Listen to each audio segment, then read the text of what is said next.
Hey, welcome everybody live and our podcast and YouTube friends. I know Lindsay's got something amazing cooked up for us today. So Lindsay, tell us what's shaking for this particular episode. Yeah, so I cooked up something a little different for Cleaning Nation. I put a question out there and it didn't quite hit. And I'm not sure if it's how I asked the question or what, but I was like, I think this is a theme that's missing in Cleaning Nation. And today we're gonna talk all about teams and culture and core values and what the heck does that even have to do with a cleaning company. So to kind of preface it, Mike, I want to say that I notice a lot of Cleaning Nation. It seems like they don't put a lot of thought into culture behind their company. So I guess my first question, I'm kind of interviewing you today. So we're I just like gonna that. go for it. So my first question for you is do you see that a lot of people don't put thought into growing a culture in their company? And if so, why do you think that is?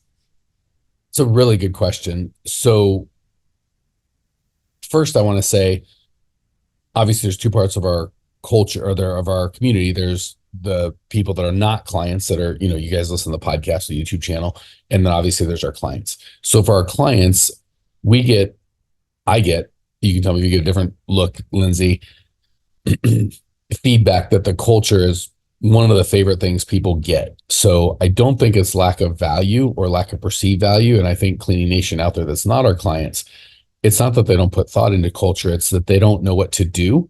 So I remember, I kind of heard like systems and processes. I'm like, great, but I don't know what that means or how to do it. So I think with culture, a lot of times, like, I know I should have a culture, but I'm cool. And I was talking to someone today and go, so be nice to my clients. I'm like, or be nice to my employees so they'll work for me. Like and it was such a great statement because it's not about being nice. It's about being clear on what your values are and living those values all the time and not trying to find people that are willing to pretend that those are their values that you can like beat them into submission, but find people that already share those values and are living those values in their life without you. And they'll just continue to live those values as they kind of start rowing the same direction your company is. So to answer your question on why is it people don't think a lot about culture, I think it's one of those things that's super important, but not urgent, right? Culture is never going to call and say somebody's quit or somebody's pissed or you got to pay this bill. It just, if you don't look at it, it's not going to, it's so important and it weaves itself through every good and bad, right? If you have a good culture, your company will run without you having to do a lot of work. If you have a bad culture, you can do all the work you want. It's just pushing a rock uphill. So I don't know that it's people don't think enough of it. They either don't understand it or they don't know what to do about it. So they kind of just turn their head. So I'd say the reason they don't think enough is they don't understand the power of it and they don't know how to fix it if they did. Okay, so that's a really good point. I don't really come from corporate quote unquote air quote America.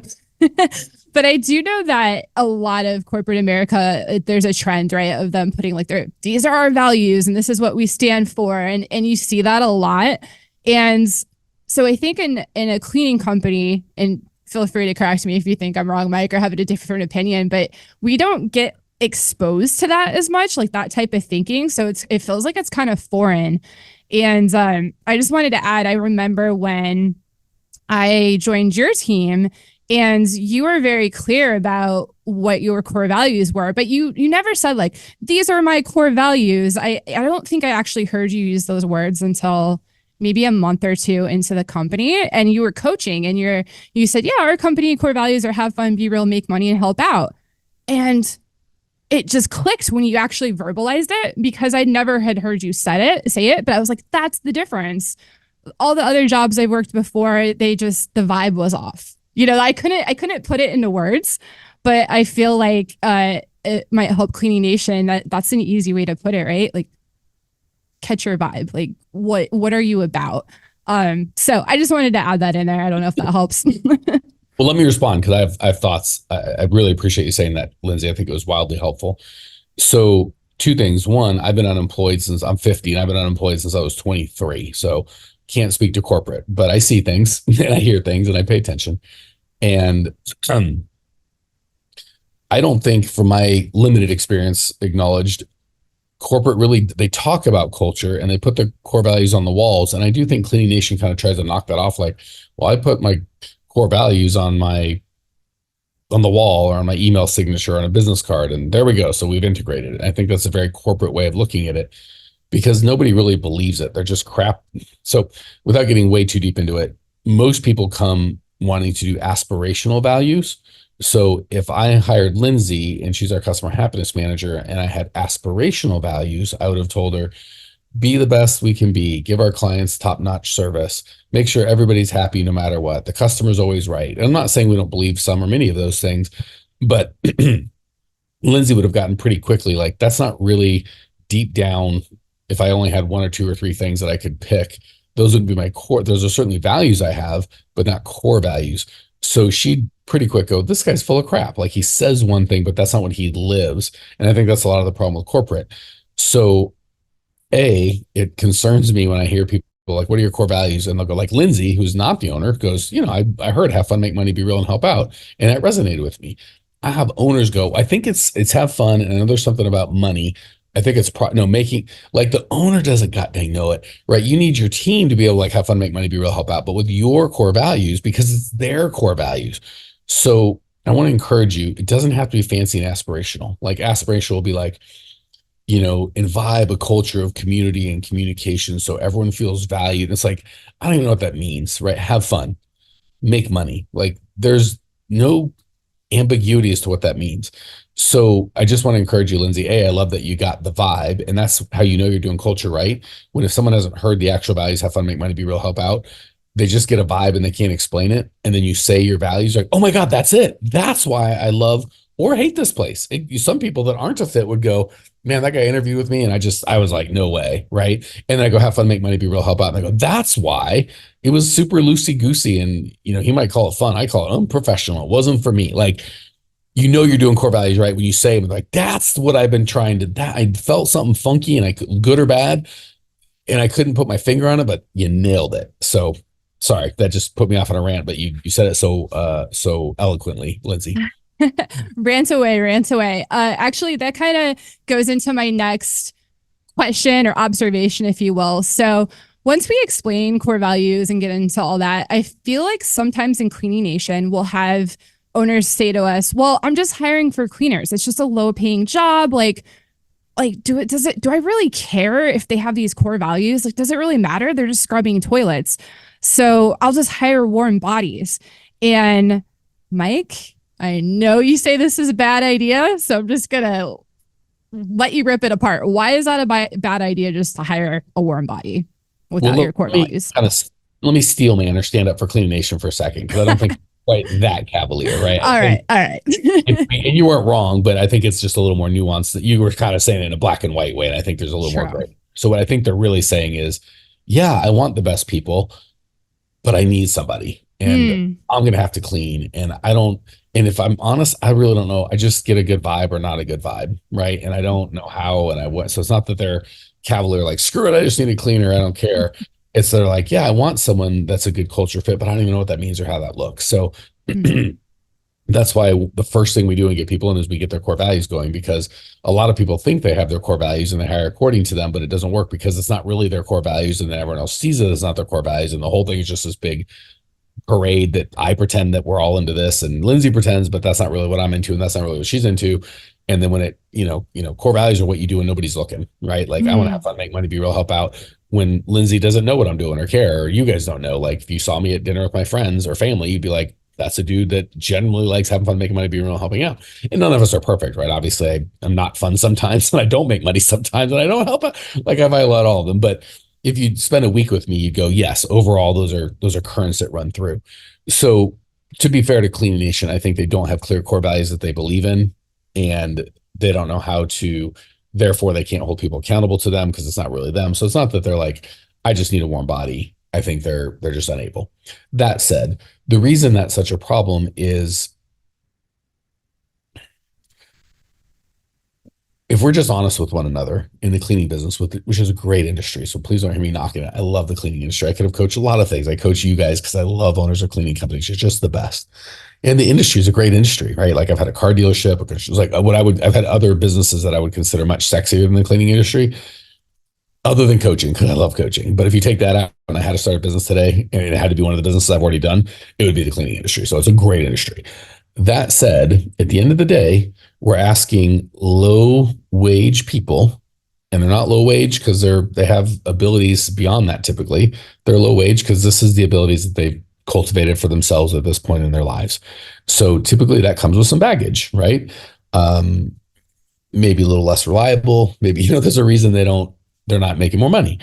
So not only is it low wage, but we're asking them to do hard physical labor that doesn't have a lot of attaboys and great jobs, right? It's just clean that toilet, get a lot of complaints, right? When things don't go right, clients have, and sometimes they do. Sometimes we have great clients that are super appreciative. I'm not saying it's never, but you get a lot more, here's what you did wrong than what you did right. So that combination of not making a lot of money, and no offense, if you're paying someone 150 grand a year, they get in their mind, they could go get another $150,000 job at some point somewhere, but they don't know for sure, right? And they don't know how long it might take. And maybe it's not as good. And there's some risk there.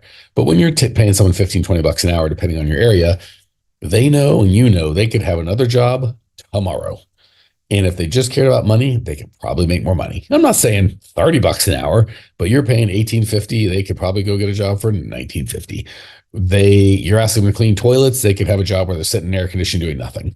So if they want a better job for more money, it's available tomorrow, right? Probably by the end of this sentence, they could have a better job for more money. So if all we're offering is money for work, we got a bad deal. There are just too many other deals out there that are much better than our deal, right? So the only way we can make that work is, I shouldn't say the only way, but the best way, the only way that is feasible, because you could pay more, but then you're not competitive. You could offer benefits. There's other ways to skin that cat, but the most effective one is to give them something they can't, to go from being a commodity, right? We look at them as a commodity, and the nice thing is our competitors are like, shut up, sit down, do your work, and if you're here in a month, maybe I'll learn your name, maybe. So that's your competitors, which is good. They're terrible at this, but they're out there, and there's 1,000 of them. So if we're just competing for money and what they do during the day for us, we're going to lose that bet. But if you give them something they can't get somewhere else, which is community, friends, and you're like, well, how do I know they'll be friends? Because if we all share core values, right? It's, like we're about to go on our our live event for our next level clients in a week. I'm super looking forward to seeing our clients because we share core values. I'm really looking forward to seeing Lindsay and Jackson, the team, because, and Janelle, one of our other coaches, just came back and she's got plans. She can't come. And I think she's already got FOMO, and I'm already bummed I don't get to see Janelle. So it's because I care about these people, right? It's not like, well, Lindsay makes me X amount of money and Jackson does this. It's like, I just like Lindsay's a human. Hey, Clean Nation, Mike Campion here. One of my least favorite things about these podcasts are we found that people love the show and they love the information, but when I talk to you guys in person, stuff doesn't get done. People love the podcast, but they don't take any action. If you'd like to actually implement this and get this done in your world, we have a whole team of people that do exactly that. If you go to growmycleaningcompany.com/talk, you can book a time with either myself personally or one of our teammates to at least help you come up with a plan to actually implement and change your life. So if you want to go from getting these good ideas in your head to getting them in your life, just book a free call with myself or my team, growmycleaningcompany.com/talk, and we can go from this one-to-many format to one-to-one and really get you some results. Excited to talk. So all that to say, gosh, I think I went way too off on what we were saying. Did I answer the question? Liz, I was going to wrap it up perfectly, and I realized I was too far off base. Did I answer your question or did I miss? No, you did. And yeah, he made me blush. I'm like, oh, he likes me as a human. So if you're listening on the audio, you can't see the blush, but it's there. And I want to give you a shout out, Mike, because it's usually me, I feel like, advocating for Cleaning Nation, where you're like, did I just say something totally off? But you got me that time. You're like, wait a minute, I'm going to give Cleaning Nation some credit. And I'm just like, a little, not all the credit, a little not credit. all of that. So kudos to give them more credit. No, you answered the question and you started to answer my next question, which is more of a scenario. I'm going to give you a scenario and then you tell me what you think is happening, if it's a lack of culture or what's going on. But a lot of times in Cleaning Nation, I'll see someone say, I got an amazing new worker and everything was going great. And then 2 weeks or a month later, she just quit out of the blue. I thought everything was perfect. Like, what did I do wrong? Like, what is going on? Any ideas? I've got thoughts. Obviously, this is a bit of a hypothetical. So if I was coaching one-on-one, I'd get some more specific details. But 95% of the time, it's going to be one of two things. So not 100, but 90% of the time, it's going to be one of two things. One is something happened in his, or we'll say you said her, so we'll just assume it's a lady. Something happened in her life and she changed, right? and again, that's part of the thing with low wage people, right? Maybe they don't have a lot of extra money, and maybe they weren't able to make their rent payment, and maybe, there was some sort of drama that had nothing to do with us, and she just became unable to do the job. As long as that wasn't something, and sometimes you can see the drama. Like, we coach a lot of stuff, like they have to have a car. You only want to pay twice a month, not every week. And people are like, why? Well, because again, like, well, with the car, like, I don't know, we're gonna have a partner and they don't need a car and blah, blah, blah. It's indicative, right? If you don't, you're like, I can't do adult things like have insurance and a car and, well, I got a bench warrant, I parked here and I got parking tickets, and I can't, blah, blah, blah. Like, those are red flags, right? Paying weekly. I need this $132 or I'm going to be homeless, and I need it Friday by 2 o'clock. Good indicators of some drama, right? So there are times where they had this drama before and they tried to tell you, but you didn't listen. That would be on you. In the vast minority of times, they were great. Everything was straight and level. Everything was fine. They were going great. And then something happened in their lives and things got funky and they stopped being good and you had to let them go. Nothing you can do about that, right? We're not going to have zero turnover with cleaners. We're looking for less turnovers, right? So that's one. The thing, I guess there's really three scenarios. One is they started good with warning that they were not a fit and you didn't pay attention to the warning. Two, there was no warnings because everything was great. And then something just happened in their life that was unforeseeable to them and you, and there's nothing you can do about that one. Third is, and this is probably 80% of the time, if they really were a good fit to start, you didn't deliver on your culture promise, right? So if I said, have fun, make money, be real, and help out, and then every meeting with Lindsay, I was like, I don't give a crap about these clients, and where are your numbers and why haven't you done the job? I've not delivered on my have fun or help out thing. And she's like, oh, and she's going to be hurt and go, oh, I thought I kind of bought what you were selling. I thought we were really having fun and helping out and making money and being real. And now I see that was just crap you said to get me in the door. If she's a woman of integrity and she's got other options, she's probably going to leave pretty quick because she's like, she feels used or taken advantage of because I sold her A and she came and B was there. And it's hard to say that because people don't want to admit it. And again, that's why I hit so hard. Don't have aspirational values, because Lindsay's going to see, and maybe I really do want to be the best customer service in the whole wide world and have 100% of our customers happy. But I just have to tell Lindsay, we're not here yet. I'm hiring you for that. I'm hoping you can help me with that. But who I am, and then when I'm not that, she can be like, yeah, he told me he wasn't that, and that's okay, right? So one of three things. One, they gave you warnings. It was a problem. You ignored them.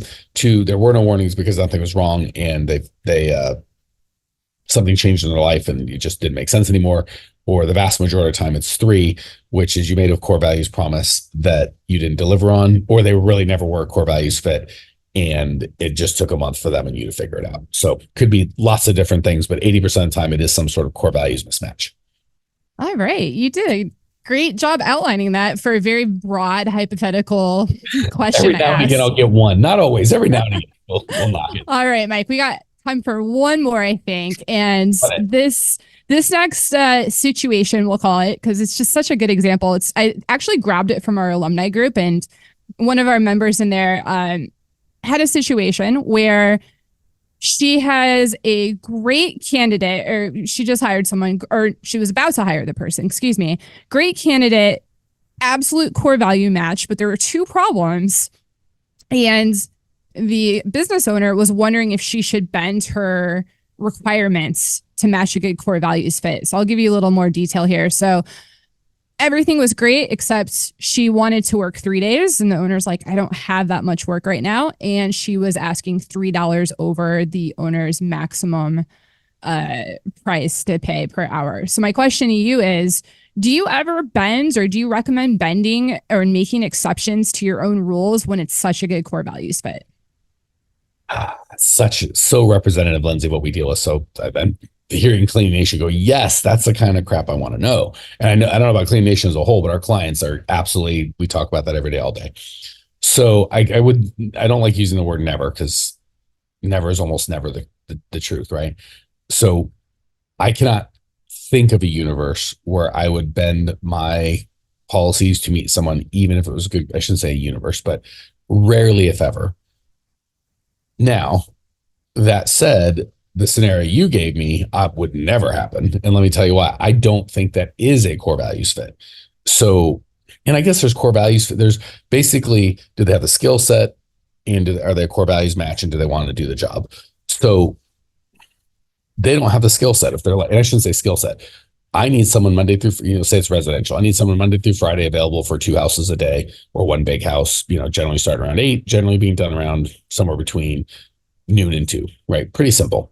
Well, I only want to work every 3 days a week. Okay, well, then this just isn't a fit. So they might be a great core values match, but they can't do the job, right? That'd be like me wanting to be an Uber driver, and I'm a good match with Uber's core values, but I don't have a driver's license. Like, well, I'm sure you're great, but we need you to, or I want to hire your cleaning job. I just don't want to clean. It's like, well, that's the job. Like, so as much as we love core values, I have to be willing and able to do the job, right? Like maybe I'm physically handicapped and I can't do the job. It doesn't mean I'm worthless or I couldn't be on your team. It just means I can't have the job of cleaner if my physical body can't do the thing. So the 3 days a week, no, I would never do that. And then the second thing is I want $3 more. And you're like, well, hold on, that's your make money core value, right? And then I'm going to go, yeah, we're not a core values match, or we're not a match, because you want to make higher than cleaner wages, because we train our people to pay a little bit better than average. So $3 over that is you want to make higher than cleaner wages, but you don't want to do higher than cleaner. You're not able or willing to do higher than cleaning work. So I get to make money, but you're violating the be real, right? Like I would like to make $1 million a year, but I want to work at Walmart, or I want to be a ticket taker at the movie theater, right? There's some guy working at Walmart going, I make that much and I'm not in the store, dude. You work at Walmart corporate. So we're doing the not be real. It's also not a lot of fun for the other employees that this guy gets $3 more. It's also long-term make money. It might make more money for that person, but it's not going to make money for the company. It's certainly not make money for the client. So it violates all of the core values. I don't think their core values match in that particular instance. And I'm not saying, so either they're just greedy, like I don't have that skill set, I'm a precious snowflake and deserve more money, like, okay. Or they have other skills and it's like, well, then go do that job. If you have to be real, if you want $60,000 of money every year, you have to do $60,000 worth of value to the world or to the company. And there's nothing wrong with cleaning toilets, but that generally provides $15 or $20 an hour worth of value. And I know you want $25, and increase your skill set and get a job where you can bring $25 in value of work. So feel pretty strongly about that one. Did I answer or did I dodge? You definitely answered that one. That was excellent. That's all I got, Mike. I just have one announcement before we go, and that's it for today. Cool. Well, I'll let you announce and then I'll wrap it. Yeah, just for next week, we're not going to do a Facebook Live. Sorry, our whole team's going to be traveling, like Mike mentioned, for the next level event that we're doing out in Oregon. So we'll miss you guys, but we'll be back the following week. So podcast, YouTube folks, we will still be releasing as scheduled. But for those of you that join us live, we won't be physically live because I think I will literally be in a plane or waiting to get on a plane, and I'll just talked to our clients for 2 days straight and be done talking. So there's that. The one thing I want to leave you guys and gals with, culture is super important, and it's not hard. I think people make it trickier than it is. Don't be corporate. Don't try and sound fancy. Don't do stuff that you think will be appealing to people. Just as clearly and simply and powerfully communicate your deep actual beliefs of who you are, and bring people that are there. And then it's easy to follow through on that promise, because it's easy for me to have fun, make money, be real, and help out, because that's what I'm doing anyway. So I don't have to get on these podcasts and be like, all right, Lindsay's watching, pretend like I'm fun. Like I like fun even when Lindsay's not watching. So do yourself a favor, just get clear and articulate on what those values are, communicate them to customers, employees, and it's okay. Some people are like, I don't like that. I don't want to be part of that. Totally cool. The right people are like, oh my gosh, this is exactly what I've been looking for. This is the vibe I want. Can't overstate enough. If you want some more help with that, reach out to us, Grow My Cleaning Company. You can email me, Mike@growmycleaningcompany.com. We'll see if we can help. Have a good week. See you soon. Bye. Hey, Cleaning Nation, if you dug the content you just got, we don't do any ads and I don't sell anything on this podcast, but if you would just subscribe, rate, and review, it would be huge, and I'd be so appreciative. Not only is it going to help me, but you'll help other owners of cleaning companies across the world work less, make more, and get profitable. So if you appreciate the value we give, again, subscribe, rate, and review. It would mean the world to me. I'd really appreciate it, and we sure appreciate your time and attention.